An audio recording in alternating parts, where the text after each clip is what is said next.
In this tutorial, we're going to walk you through creating your very first automation workflow and let you get a sense for everything that you're going to encounter whenever you're creating your workflows and just starting to use marketing automation. And so as you might notice, I've got a green dot on my screen. This is basically going to be me going through our interactive tutorial that's available within your marketing automation feature that you've got in your account. However, maybe those of you don't really feel like going through it yourself manually. You just want to kind of, hear someone explain what it is they're seeing, the hows and the whys for where things are located and things like that. Then this video is definitely going to be for you guys. And so you can see I'm going to go ahead and go through this workflow, and pre-selected is going to be for subscribes. And you can see that you've got some grayed out options. We're just going to go through this kind of predefined workflow here for this example, but you can see that you've got these additional conditions that they're called with Getresponse, these different conditions that you'll use to start your workflow. And so in this example, we're going to start subscribes. And I'll only briefly mention that if you do decide yourself to go through the interactive tutorial, simply hover your mouse on the different green flashing dots that you'll see throughout this video, and you'll be able to go through the interactive tutorial yourself and be able to learn exactly the how and the why for yourself manually via text. But here we are going to go through it. And so we're going to click subscribes, and you can see whenever I click subscribe, it opens up this workspace, we could call it, for marketing automation. And this area is where you're going to be building your workflows. And so this is going to be a very simple drag and drop feature that hopefully you guys will start to get used to all throughout Getresponse, creating messages and landing pages and forms. And so we're going to see on the right side here, this is all of our different elements that we can utilize within our workflows. So this is the workspace where we build the workflows and actually, create these really interesting, maybe complicated, maybe very simple scenarios for our subscribers to go through. And we build them using elements that are all located over here. And the elements are made up of conditions. So we saw a few conditions right before I started the workflow, which is, for example, a condition being that they subscribed via some particular method. Maybe they clicked a link, any link, or a particular link, maybe. Did they open a message? Do they have a particular score assigned to them? Or do they have a particular tag assigned to them? So these are the conditions. And again, they're only grayed out in this example because we're going through this predefined workflow. And I want to mention it briefly in case those of you are curious. If you do not care to continue going through the interactive tutorial, if you've enabled it, you can simply disable it by turning it off, and the page will simply reload, and then you'll be free to build your own free-form workflow. So just a little tidbit there for you guys. But going back down into our elements, the next section is our actions. So the actions are usually what you'll do after someone meets some condition, like maybe they subscribed via some particular form, or maybe they opened some particular message. Usually after that, your next move, a lot of times, will be to react to that condition being met and have an action element moved over here into the workflow area. And so the different actions you can see, of course, are to send a particular message, copy them to a campaign, maybe move them to a campaign. You could apply a tag, some particular tag to them, or give them a score. And so this is second set of actions. And then the third set within the elements we have here are filters. And so for right now, we've got the filter of delay, range, and amount. And we'll go through them just a little bit whenever we utilize one of the filters in this workflow example. But this is going to be a neat way to really, fine-tune your workflows, really specify them, create some urgency. With, for example, the amount filter, you can make it so the first 100 openers of your message are automatically sent some exclusive discount. So you could be mentioning that in a message.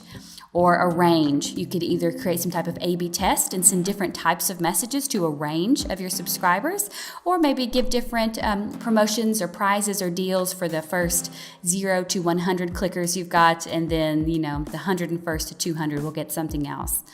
And then a delay is a very common filter of just waiting some time before you take another action or check for another condition.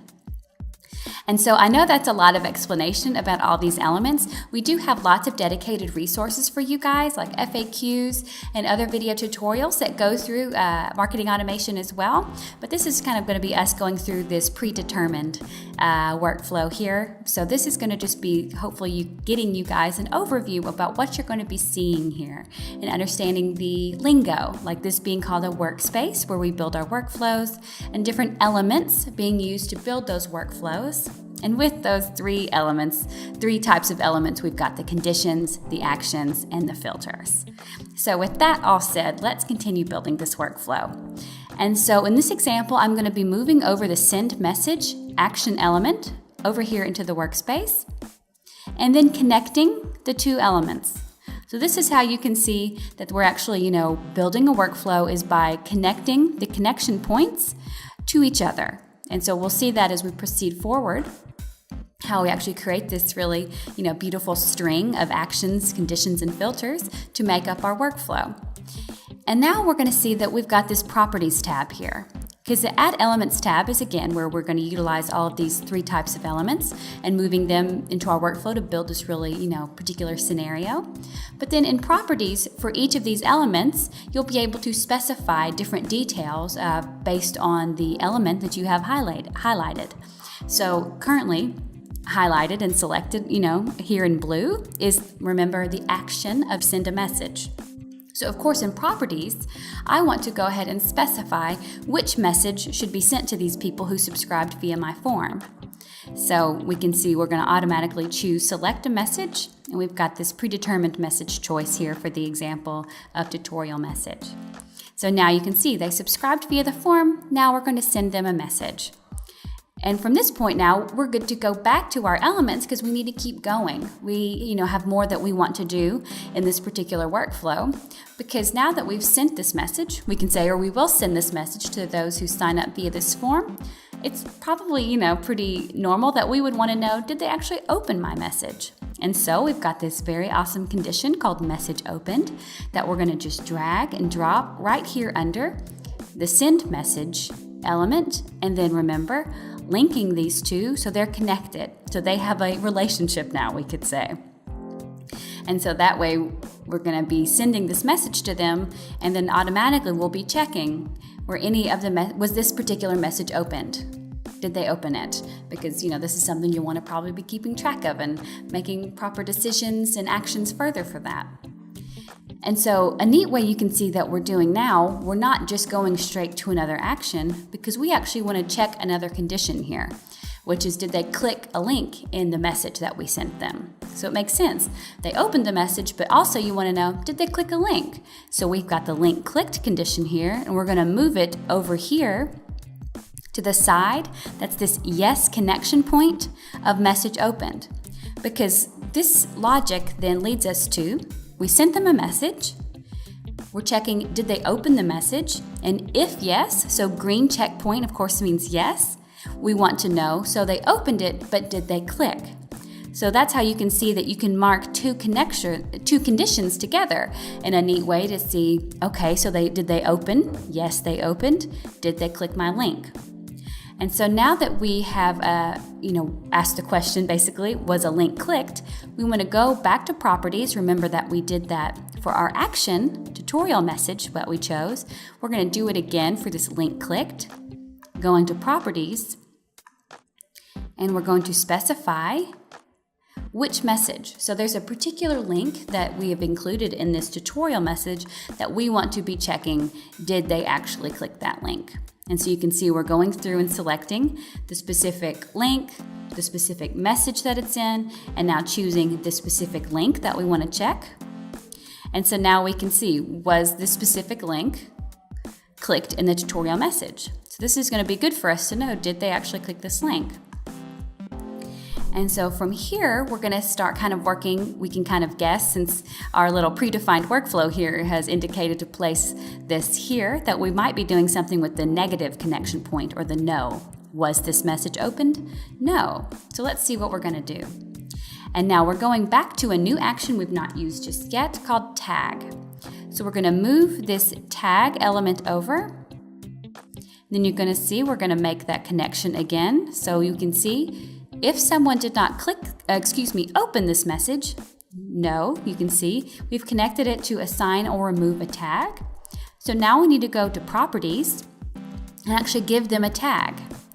And so you can create a tag if you haven't created one just yet that you would like to apply it to this scenario, or use one that's existing. But we're going to create a tag here. So I'm going to call this inactive 4. I'm only doing that because I have many tags I've created in some examples called inactive, so I'm just creating one. You can name it whatever you would like and click add. And so now we can see everyone who actually does not end up opening this message, we're going to assign them a tag to their subscriber profile called inactive 4. And that way we can start searching for people based on tags. We can start applying different, workflows, actions, and conditions for people that have a particular tag, and so on. But we want to keep moving on. And so now we're going to do something for those, looks like that they did open our message and then they did click our link. We're going to use this additional action that we've not used yet called score. And so you'll hopefully come to see that tagging and scoring are really excellent ways to start really proactively and, smartly, I could say, managing your subscriber database. So because you're tracking these opens and clicks, if you're applying different tags and scores that you're setting up for your strategy, you're going to be able to really keep track of, who's engaging with you, who is not, what content in particular people are engaging with. That's only going to help you make better decisions for the future. And so moving this score element over here, we're going to connect it to link clicked. So people who opened my message, then they clicked that link I specified. I'm going to connect them. And then you'll probably guess, of course, I need to go back to properties and enter a score. So this could be up to you. This is totally up to you and how you're going to set up a strategy for scoring your subscribers. You need to decide for yourself, how much is an open worth to me? How much is a click worth to me? Maybe every open gets 2 points and every click gets 5 points, or so on. You can really just set up your own strategy. That way you can start seeing when people are getting up to some number of points. Maybe these are your, really some loyal subscribers that you could then send some kind of exclusive offer to or something. So I'm just going to enter in, let's say 100 points just because that looks fun. And so we're going to be adding 100 scoring points to those who have opened and then clicked my link. But now for those who didn't, looks like we're going to probably use tagging. So you can see tagging and scoring are very important. That's why we're featuring them, is because it's a really smart way to start, keeping track of your database. So let's move over this tag again, connecting it to the no connection point here. So these people opened my message, but they did not click that specific link. So remember, going back to properties to specify what type of tag. And maybe we want to give them the same tag as those who didn't actually open the message, or maybe one that's different because you would like to indicate, well, they opened, but they didn't click. So maybe they're, semi-active or semi-inactive. So I'll just give them one of my predefined tags that I've already set up here, and you could do just the same. Let's go back to the element, and now we're finally going to get to utilize some filters. And remember at the beginning, I mentioned that filters are just a neat way to really kind of specify and, really hone and sharpen your contact with your subscribers. But also there's this excellent delay filter as well, which you'll find very handy because it just puts some time in between, different actions that you'd like to do. So let's move over the delay filter. And we're going to connect it to the scoring points because it looks like we would like for this delay to actually affect, again, those openers, those clickers, and those who just got 100 points to them. So we need to specify how long we want this delay to be for. So we do that in properties. And so again, we have this preset, 1 day, 12 hours, 30 minutes of that's a day and a half, basically. Just that's a pretty standard time to wait between things or give people time to open your messages or click links or something like that. But you could make it anytime. For example, we set this example to be for 2. So wait for 2 days, 0 hours, and 0 minutes. Okay, so we're going to add 100 points, wait for 2 days, and now we want to send them a message. This is an excellent example for how, a particular workflow could go. They've just signed up. You send them maybe a welcome message. You check if they opened and if they clicked. You added some points. You gave them some time. You gave them 2 days. You don't want to fatigue anyone.